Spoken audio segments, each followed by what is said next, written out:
beautiful people. It is the Trini Techcast. Audacity. You ready? And we have to, y'all, for those of y'all who wondering what's going on, we've had to record the audio separately. Ready? Yeah, this will edit out, you know. Yeah. Somehow. 3, 2. That's not Oh, okay. Yeah. Right. All right. 3, 2, 1, go. Cool. All right. Yeah. So today is episode 4. Last week we didn't have any episode because life is life. And we have 3 major topics to go through today. One of them is CCTV, facial recognition in Trinidad and Tobago. Apple has to use USB-C now in their phones. And, well, we just go and ramble or talk about Elon Musk and Twitter. So let me introduce to you our co-host. My name is Mr. Charles from Make It Simple TT. And my co-host is Mr. Redbit Tech himself, Redbit Tech. Yeah. So government names, right? yeah, probably eventually, but no. The government name ain't coming out. No government. Yeah. All right. So we are 2 Trini Tech people, and we talk about tech from our perspective. We're making it easy for other people to understand, but also going deep enough to show that there is a lot more to technology than just Android versus iOS. And it's just a coincidence that he uses iOS and I use Android, but welcome to the podcast. All right, so again, the podcast up on Google now. So if you search the name, try searching Trini Techcast on Google. Tell me where you get it. Let me see if the podcast come. If it come up, I win. Like Trini Techcast. You might see the YouTube videos and things, but yeah, YouTube came up, and they don't have the podcast to play. Yeah, it's harder to play there too. Right, good. Okay. All right, so you could play straight on Google now. If you just search Trini Techcast on Google, and you just press the one on top, it will play. All right, cool. Good stuff, man. Good stuff. We're coming along slowly, but yeah, we're getting there. You know, Apple has some hoops to dive through. So, but let's get into it. Facial recognition to fight crime. That was a big story. Well, probably not this week, but for the past couple of weeks, you know. And for me personally, crime is something that I think we could all agree getting out of hand in Trinidad. You know, that not just the numbers, but the type of crime, you know, the type of weapons people are using, you know, they're not just targeting, you know, fellow gang members or whoever, you know, it has a lot of innocent bystanders. So for me, without getting too political, crime is something that needs serious focus. I'd honestly be driving around. You hear me, right? Yeah. Honestly, I'll be driving around kind of very concerned sometimes. And like winding up. I never used to be like, you know, winding up windows by lights and locking doors and all them kind of thing. Or when you go in a car park and all kind of drama. But I legit live in that almost fearful life in Trinidad. Even though I know, well, it is what it is, but it can't be that bad way. It can't be. I mean, it ought to be. Just look at it as you're being vigilant, you know. Yeah. You lock your doors, know your surroundings, even your own home. You know, you have to make sure things secure. Your gate. You know, if you have your cameras home, if you have additional security system, you know, it's all about. Exactly. Yeah. And I guess in this case, deterrence, right? So deterrence. True. Most crimes, well, at least how it used to be crimes of opportunity. You know, so you look for the target that might offer least resistance. You know, you look for a target that, you know, will be kind of easy. Yeah. But now it's anybody because everybody could be easy. Yeah, and my dog there? Yeah. All right, okay, cool. Because as soon, all the time before the show, we talking, you know, not her back. But as soon as the show starts, she decide I want to start too. All right, so watch the article. It was published on the 2nd of November. So the article is kind of old, but it's a running conversation has been going on. And it starts off with the police intensify their efforts to fight the rising murder rate, and acting police commissioner, this is McDonald Jacob. So he said that facial recognition software to detect and prevent crime will be coming soon, right? They will be soon using that. And that comes off the heels of the government say they're spending $80 million to acquire and install 2,500 CCTV cameras across the country. And, well, That have two things to unpack here. Go ahead. The first thing that pops out to you. Do criminals really care about cameras? somehow, I know that would be one of the first questions. Right? Because, I mean, we had COVID. So even before COVID, somebody come to do a robbery. 5 out of 10 times they might use a mask. Now we had COVID, masks become more regular, So probably 9 out of 10 times now somebody will use a mask when they come to rob you in your home for car. Even sometimes when they come to do a shooting, depending on how public the place is, they would use a mask, and with this facial recognition, see through the mask to help, because this is not just prevention, they also said detection, which means they're going to try and solve crimes with this facial recognition. Yeah. Well, with the mask, I think that I think what they could do is when they have a robbery that takes place and they have like a suspect, they will have a facial detection database to check to see if they saw that suspect in a particular location or last known location. Because a lot of the times when the crime takes place, they will be like, do you know anybody who would have probably do that? Or they'll probably see the silhouette of the person from the home cameras, and they'll be able to get a suspect list, and then they will start to use the cameras across the country to be like, okay, this person was spotted in this location or at that point in time. And so you're gonna be dependent on, we need a lot of cameras around the country to more or less for them to kind of. Well, it's 2,500. They say before I remember in like previous times, they were like, they never said the amount of cameras that they had before, but all I know there were cameras around the Savannah. There was some in Port of Spain.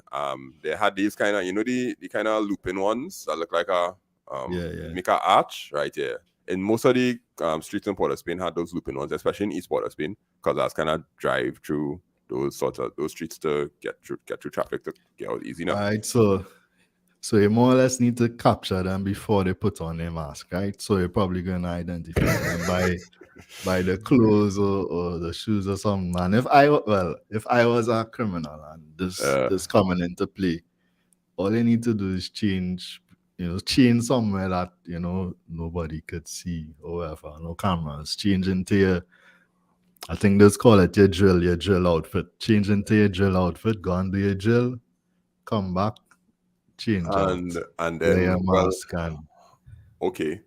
That will be a problem, right? That will be a problem, definitely. The issue that's going to come up for me is the surveillance part of it. Because in order for them to now start to find where people are in particular parts of the country based on the cameras, some surveillance had to take place, because they'll have to have the facial recognition system on, and they will basically send an alert to a flag when they say, okay, this person was spotted in Shogunas. That person was spotted by this camera here. Because the 2,500 of them going up, I would gather that they would put them in areas where, like, you're on highways or corners or, those sorts of places. So the surveillance part now will be an issue, because now I will be a part of a facial detection system that I probably didn't agree to. Yeah, I was now thinking, like, if do our laws, allow for stuff like this, if we have any policies in place, for, because I will be passing and I will be given. I mean, it happens with private property, and if you're passing from someone's house that has cameras, you get captured. But there's like a wide scale surveillance, almost like with China.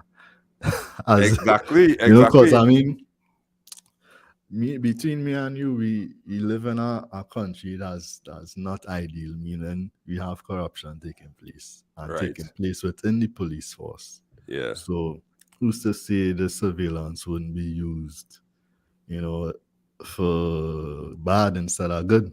Watch this article here, right? This one is this was from this is CNBC from 2021, right? What they said here is most of the big companies, they stopped selling facial recognition to lawmakers because they're still grappling how to properly regulate the technology at the state and a federal level, right? That means that the US and them struggling to figure out how to put facial recognition in because of privacy advocates, right? Mm-hmm. Privacy and liberty advocates. We don't even have. Do we have any privacy driven body in Trinidad to say like, you ever hear about a privacy? Like, I don't think you have TAT and I don't think so. or anybody else. That's a big deal because it's nice to say, well, yeah, we're gonna get facial recognition and we're gonna put that in and we're gonna fight crime and whatnot. But then when you think about if you want to live a first world, have first world technology, you gotta have first world laws. Yeah, and it almost seems like we are a step behind. We're trying to catch up because I mean the US has this in place a number of years now, so the data is there. They more or less a case study, you could see what worked, what didn't work. And clearly right now coming out from their implementation, they're having a lot of issues in terms of privacy and probably also how effective is it against detecting and preventing crime. So well, talking but about we still going to invest millions of dollars into it despite just the because evidence. it's a nice buzzword now. It's like, despite the amount of evidence that it has. And it's kind of remind me of when we try to have Wi-Fi and thing in cities and whatnot and them kind of thing, and you kind of realize, it was nice to go to a country away and you have Wi-Fi citywide or some kind of thing like that. But then you didn't really think through how difficult it is to maintain them antennas and keep the system up and load balance it and all that kind of drama. So that's our next thing. We're going to invest all these millions of dollars to install and buy this equipment. But who's going to maintain the cameras? Because let me show you this. Let me show you the article from 2011 I found from the Express that there's the same cameras that they're debating right now, right? More than 10 years ago. More than 10 years ago, 13 police surveillance bays are being built along the median of the Solomon Hotel Highway, and they are almost complete. And they had to put cameras on these things. All that was left, listen. In addition, the cameras needed to be connected to the fiber optic cable that runs through the highway's median from north to south. So all they said was, we just need to get the fiber cable to connect. Mm-hmm. Now, I'm not saying that from a networking perspective, connecting a fiber optic cable to a camera is easy. But I'm also saying that connecting a fiber optic cable to a camera is easy. And there was just a big discussion about this recently, about which cameras working, why the cameras not working, who need to connect it, what going on. And last I remember is when Gary Griffith was National Security Minister. Commissioner Police. There was a network operations center, and I know for a fact, based on the policemen and women that I know, that there was the ability to surveil certain parts of the country. Mm-hmm. So that means the cameras were working, but now we hear that the cameras aren't working, and now they're saying, okay, we're going to invest 80 million to get it up to 2,500 cameras. So who maintaining it? Who checking up on it? And it's a real who's, right? I mean, in the grand scheme of things, it would be a positive, because you would catch some people lacking. Because not everybody gonna think it through. Some people gonna be careless, especially some of the younger ones. Sometimes when you're young, you don't think things through. You do things, So you will catch people that are lacking, that not really and they drive thinking everything through. Yeah, so you will catch those people, but. Look at the other side of it. What's the other side? Yeah, the other side there, the racial bias. Let me talk about that one time. So, in America or in the States or in anywhere that has these cameras, they have a facial recognition bias that happens, which basically, this article here shows you that Black Americans are more likely than white Americans to be arrested and locked up for minor crimes. So they say that it creates a feedback loop into the system because these artificial intelligence cameras or facial recognition, they basically figure out, okay, well, more than likely this is the person that did it because of data that has been fed into it, right? So there's a lot of racial profiling that takes place. But that's just one problem. The bigger problem is the technology is inherently racist, meaning that this sentence here kind of shows it, specifically the facial recognition software performs worse on darker skinned women with error rates of more than 40% compared with white males. Yeah, and that kind of goes back to the lack of diversity in technology, meaning that when they're actually testing these systems, the people testing it are most likely white. They don't have enough black people to test it, and they didn't think, okay, we need to include black. No, they went with, that's what they had. So now you implement a system that was tested with white people, and you want to bring it to Trinidad. Yeah, where 90% of our people are colored. Yeah, like so legitimately, like, yeah, I don't know. I would hope the facial recognition software and system they bring in had some kind of software update to include, black this is the reason colored people. Amazon, Google, Microsoft, all of them pull back their software because they say, we have to test it more. So I don't know where the software coming from and if it's going to be mentioned or if these sort of things are going to be addressed. But I don't see our society caring about that now. What do you mean not caring about it? Not caring I don't see anybody in the society bringing it up like how we talking about it here on our podcast with 3 people watching live. Yeah. I don't think, or probably like 500 people on TikTok will see the clip of this talking about it. But I don't think our society is going to care. Wait now. If only bring cameras, then more than likely it's going to have a lot of false positives. And those false positives going to lead to more people being locked up wrongly or people being accused wrongly because the system is not really geared towards handling our society very well. And I don't want to hear Mr. Charles come down to the station. We have a positive identification of you being at a crime scene, and I'd be like, bro. No, that might not happen though. Wouldn't find anybody. Look how it won't work because black as colored people they're dealing with. They might positively identify a fair, lighter skinned person.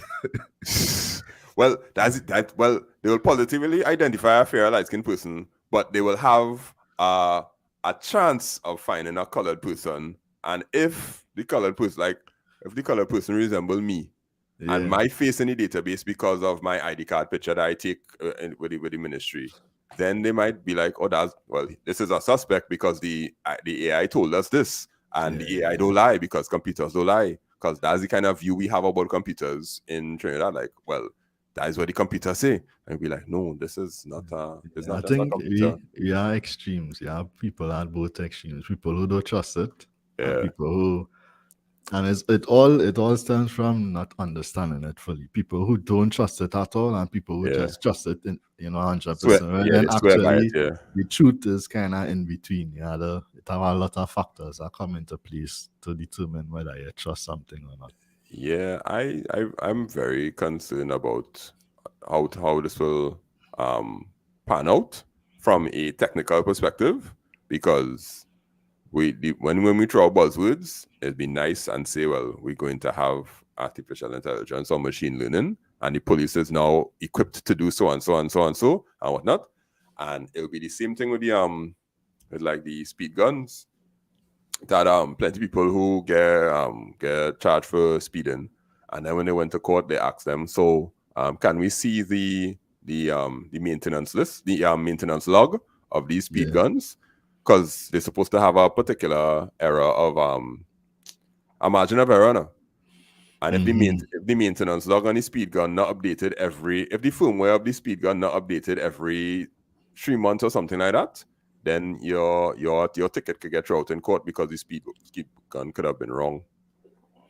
Yeah, going back to that point, do you remember when they now introduced speed guns, everybody on the highway was obeying the speed limit, and back then it was 80. It wasn't overtaken on the shoulder, Yeah, that was So, and that painful. happened for like 2-3 weeks. We start off hot and sweaty. So And who's then to they knew say, where the hotspots was and thing. yeah, And who's to say we implement this and after a while, it just, yeah. But I that don't $80 know. million for 2,500 cameras, that's not. I'm gonna do some quick maths there.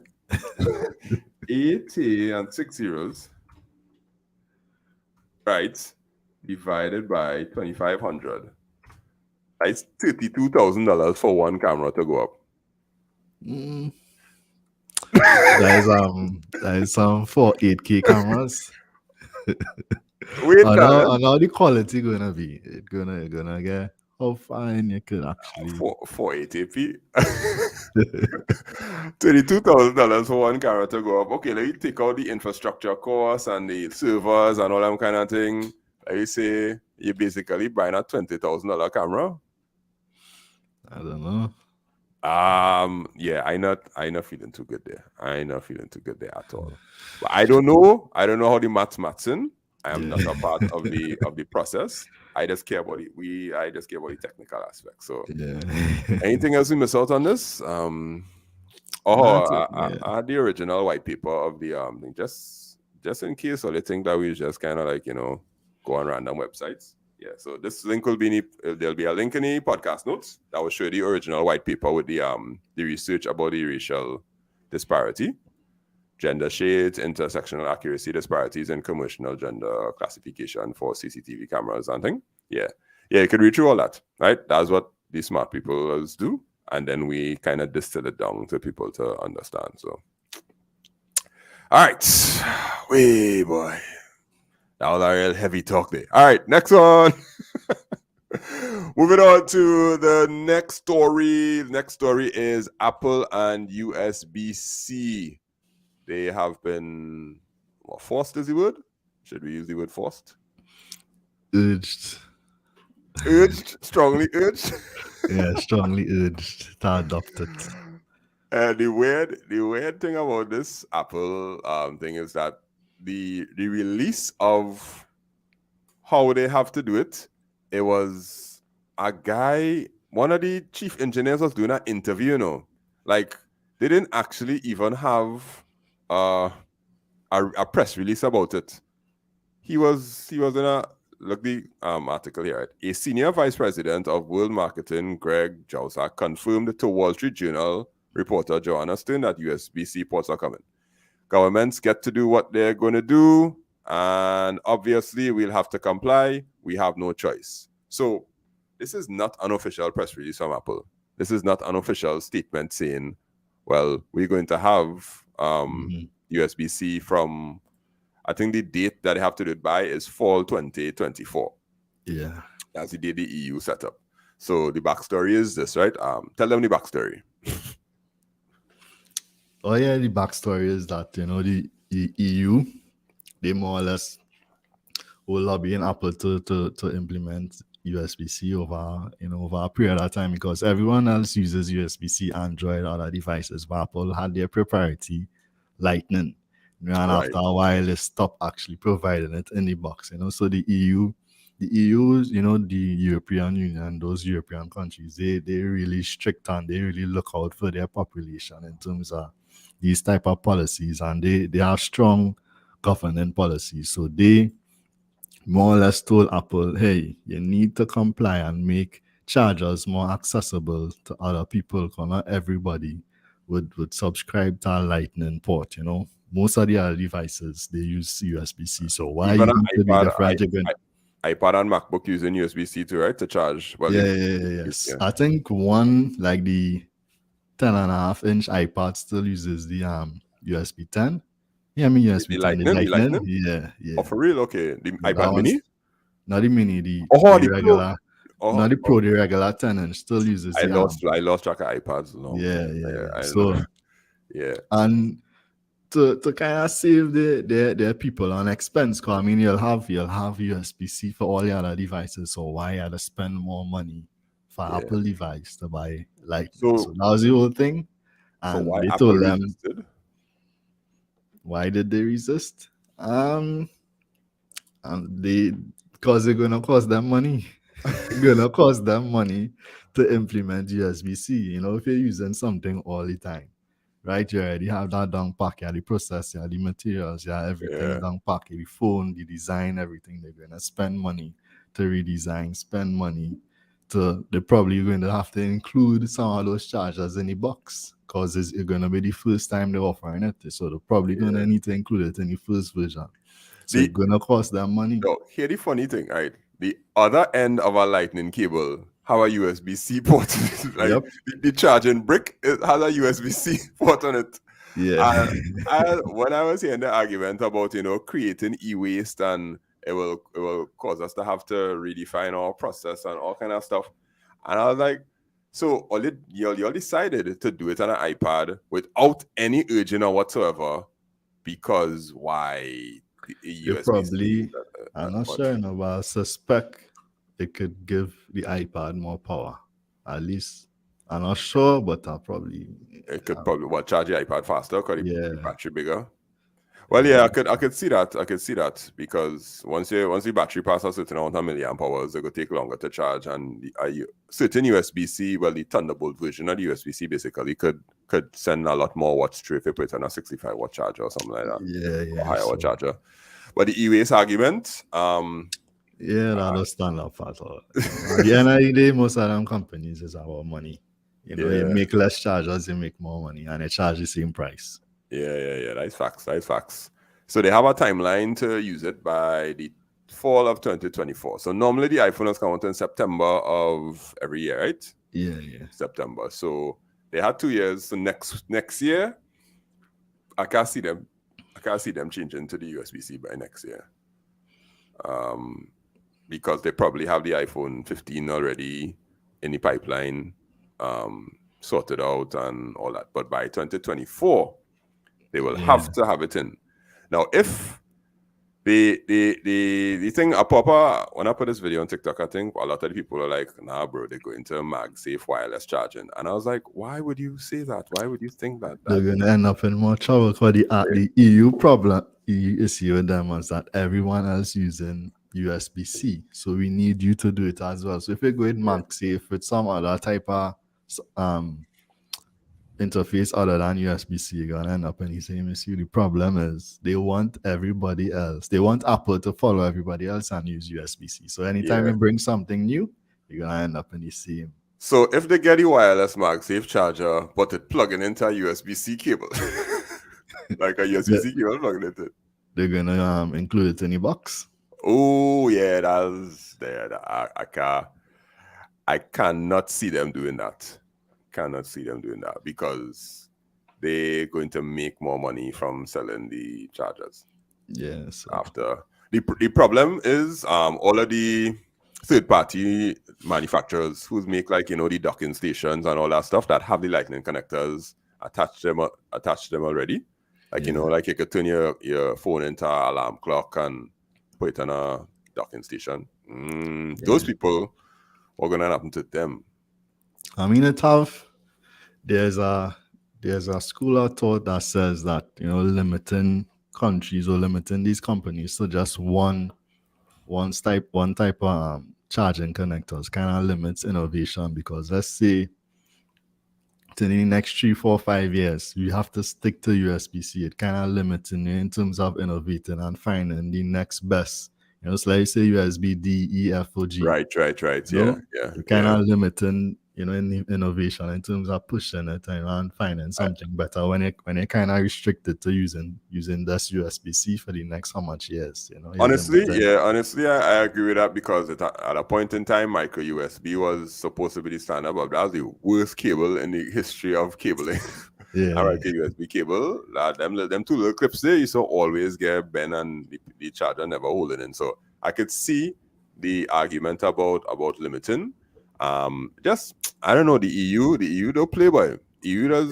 When it comes to technology, I find like there's always have a answer for a lot of the forward thinking things, because they dealt with Google when Google was trying to slightly make Android the open version of Android. You could install that, but if you want to get Google services, you basically have to pay Google a subscription to get the Gmail and the Drive and all that stuff. And Google tried to cheekily separate themselves from Android because they are the one who manage the open source Android and create their own market for it. And the EU was like, hey, we see what you're doing there. Yeah. No. You can't do that. And then they had to rearrange the options, and now people could install Gmail and all those stuff on the on an Android phone, but you don't get Google services. Google is able to keep Google services, which is basically the ability to sync your Google account. And I was like, wait, how the EU was smart enough to pick up on that, because Google could have been doing a real dangerous thing with Android and making all the manufacturers have to come back to them now every single time. These Android problems. Your contributions were welcome. Yeah, thanks. So the EU doing that, and by 2024, I want to see a USB-C iPhone, and let's see how it I hope going forward that it will stifle innovation in terms of finding the next connector port. Yeah. But honestly speaking, that MagSafe connector for a MacBook, I envy it in many ways. When they went to USB-C to connect to power a MacBook, when that magnet snaps, so you're like, why everybody can't do this way? That's so smart. Because when you pull away your laptop, it does, and it wouldn't mash up your charger. You know how much chargers I have to buy for people because the charger bend or it mash up. Even though the cable suspect. No, the cable get better now. It's not braided. It's not braided. Oh yeah. The original cable, okay. Yeah, that better. Because the original cable. You don't see my original cable. Oh, cool. Wait, the thing naked. It's he just showed us our cable. Those of you all who listening. All right, last up on the docket. We moving on now to our great friend and visionary and entrepreneur Elon Musk has bought over Twitter. I personally kept far away from this article. I didn't bother to try to say anything about this on TikTok. I didn't do no videos. I didn't discuss it with anybody because what is this? Yeah. Anyhow, yeah. So I didn't want to talk about this because Trinidad and Tobago and the Caribbean, we're not exactly fans of Twitter usage. We're fans of going on Twitter to see things unfold. Yeah. But we don't really use Twitter on a daily basis to, express your thoughts and that kind of thing. Yeah, you more go to Facebook. Yeah. And more recently TikTok. All right, let me see. What's the timeline for this? So last year he said that he was interested in buying Twitter, right? Yeah. I don't think he was entirely serious 100%. And I think he made the offer. And then he tried to back out. Then he realized legally, hey, but I really can't back out. And I have to do this. And I think within the same period, the Twitter's ex-CEO is Jack Dorsey. Jack Dorsey. Yeah, he sold out and, resigned. He resigned and moved out and thing because, he smelled the rat, basically.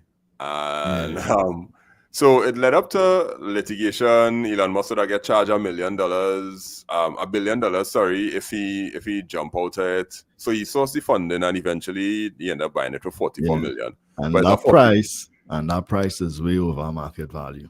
Yeah, he literally overpaid for Twitter. But that's because he put foot in his mouth last year and buy it at a particular share price. So because it started dip after that, so he bought it and. A lot of issues are popping up now because of him buying it. Because, when you take a loan, right, you got to pay back your loan. Yeah. And whoever he sell off Tesla shares, all kind of things to get money to fund this. But at the end of the day, he had to take a loan from whoever the financiers are, because the company is now private. That's one of the biggest things that matter to me with Twitter, right? Yeah. The company is now private. When you're a public company, you have to please shareholders, you have to get things better and all that kind of stuff. When you're private, you don't have the FTC, the FCC, and the SEC the Federal Trade Commission, Federal Communications Commission, and SECs. I don't know what the SEC stands for, but there's one of them litigation them places in US that will basically look at your deal and tell you if it could do it or if it's above board or whatnot. But once you go private, that's it. He have to in his house. And he could do what he want. Now, what he doing? No, I mean, I think because of the way he took over, because of the amount of money he spent, he's kind of in this mode where he's trying to monetize Twitter. He's trying to make it more profitable because as it stands, Twitter, probably has one of the lower end in terms of daily active users, which means advertisers will be less likely to come there, which means they make less money. So he's kind of scrambling to monetize Twitter and increase the revenue, make them profitable, make his investment profitable because again he overpaid for it. So I think all of that kind of leading towards some of these decisions that he has been making. General Mills and General Motors pull their ads on Twitter. That's big. That's big people. General Motors decide, we're not advertising by anymore because we're not too sure what is going on here. Because I mean, one of the big red flags was he came in, he fired a lot of people. Okay, you come in, you probably realize, all right, this company has a lot of fat. I need to fire these people. But right a couple days after, you rehire some people. And then, like a day or two after, a lot of senior people resign. So that's a big red flag right there for advertisers. And again, one of the big things was his $8 verification. So verification, at least for me, how I saw it was, okay, somebody that's verified, this person is trusted. They probably went through a process of having their stuff out there in the media, having articles, and they consistent and thing, and they probably went through a process of Twitter verifying that you are indeed who you say you are, right? So make it hard to be impersonated on that platform. So now that you give everybody the ability to be verified, to have that blue check mark, a lot of people are just creating accounts similar to actual verified accounts, the original accounts, and impersonating them. They impersonated them. So it had a lot of, like Nintendo, a lot of companies who, they felt the brunt of it. And I think there was a company that somebody created an account, and most times they just have similar usernames, just change one or two letters, and you'll be none the wiser. Just scrolling, you see the verified mark, you'll be like, okay, there's a bona fide account.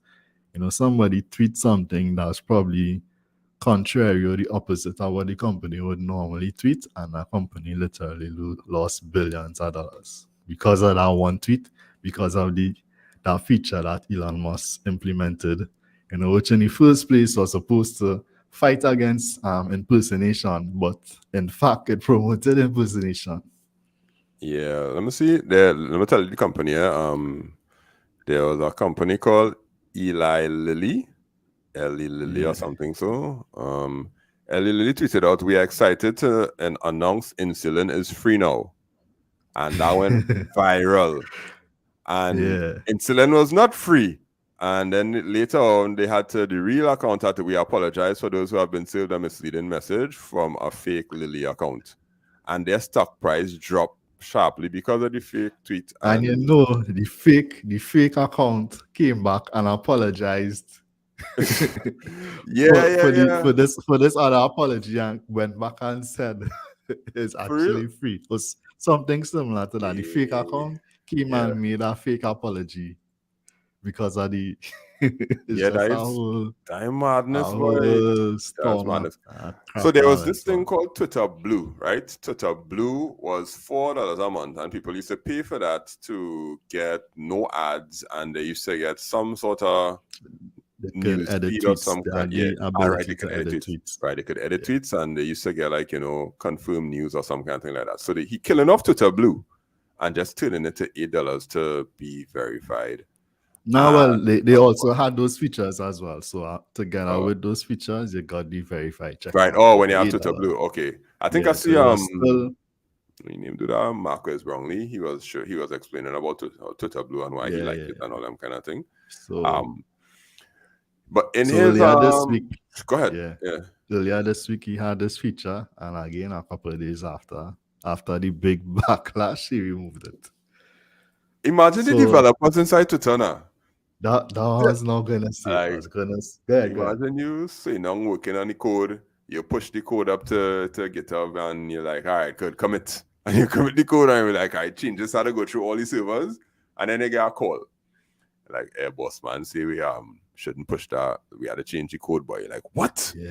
Like, the code done out, it propagates into all the servers. We can't just change it just so. Yeah. Like, and you can't do no testing or anything like that. It's like, yeah, so like for me, when I watching this unfold, it's like you're familiar with the agile methodology, right? You of create course, something, yeah. you push it out, you get feedback, you come back. So it's like Yeah.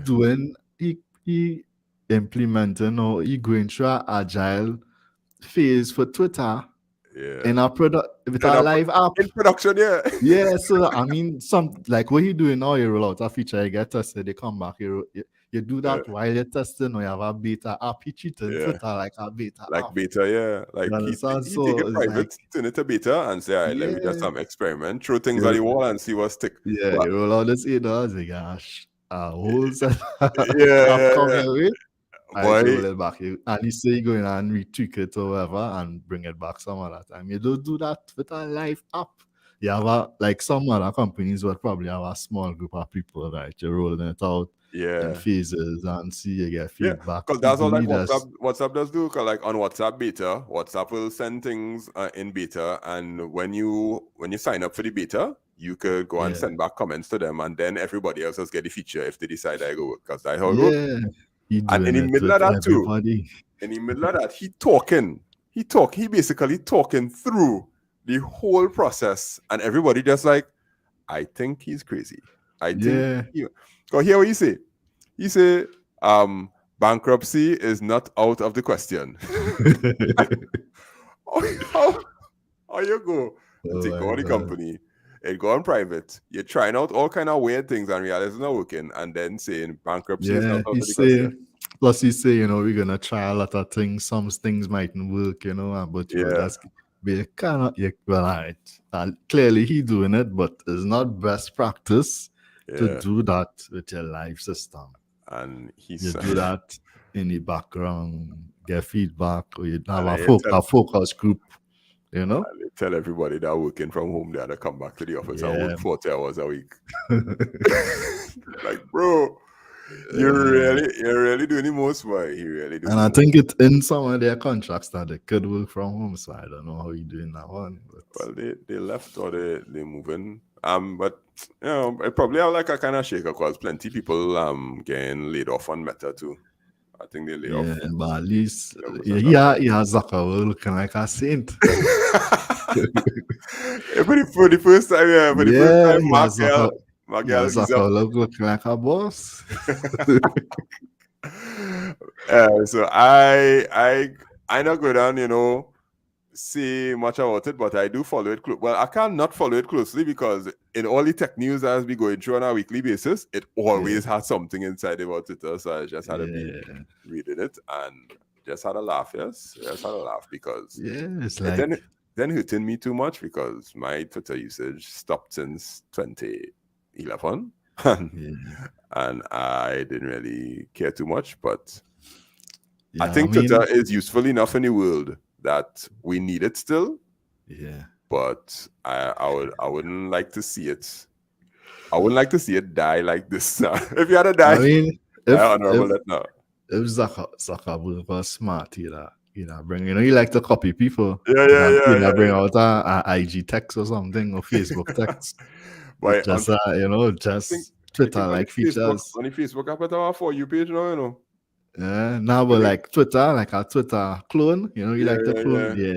Yeah. I could see it. I Zucks like he ads. Zucks will make sure he make money. Well, the Facebook ad machine never failed him yet. Well, I mean, has failed him many times, but it's still making money for him. Yeah, I feel anytime Twitter, the thing somebody will take it up. It won't just die. Somebody would either take it back up or bring out some kind of something similar to it, because it has To, its place. I think it has its place. to Although get, we don't use it here in the Caribbean, I think it yeah, has its place. but to get it And from private to the fact that gone private now, that will be yeah, a real weird deal because nobody will know what taking place because Elon could just call the figure behind the scenes and nobody will care. Nobody will be able to get the documents now. yeah, but I mean, he boasted that a lot of the usage increased, but it increased for the right reasons. But No, that increase in users is not going to bring it's advertisers. Correct? Now fake you're accounts. alienating the advertisers. Yeah. You Wow. know? But anyhow, I get there. Elon and Twitter, we go. This will come up in conversation. I sure as we go along. I just Yeah, wanted to let you know that I keep him a Netflix account. they keep it. I realized my wife watching a show on Netflix that she Yeah, real into, and my daughter started watching a next show on Netflix that she real into. I was like, all right. I was ready. I was ready to get rid of it. But I realized that I would be taking away something from them because they actually enjoy it. If not, I had to go and find it and download it yeah, and put it on Plex. And I ain't really feeling to go through all yeah. that. Yeah. So, Yeah, it's need something to occupy the time while you. yeah. And then vacation coming up. I mean, I don't want to take that away from them. Maybe next year, I'll strongly reconsider. All right, y'all. That's it there. We make our 45 minutes. I realize that all the episodes will be around 45 minutes. So Alright, cool. I feel that's a good layoff. So thank you very much, everybody. All those are listening on podcasts. You can check it out. You could just Google Trini Techcast on Google. It will come up as a podcast. You can see it on Spotify. You should see it on Apple by the end of this week once all my end of term exams go in and I finish get approval and jump through the necessary hoops. And we talk about tech every Sunday evening live on YouTube on the Make It Simple TT channel. But the clips are put up on TikTok, so you could get the shorter clips. And shorter clips are up on YouTube channel too. So you could find me at Make It Simple TT, MAKEITSIMP, Make IT Simple TT. And you could find Mr. Redbit at Redbit, REDBIT _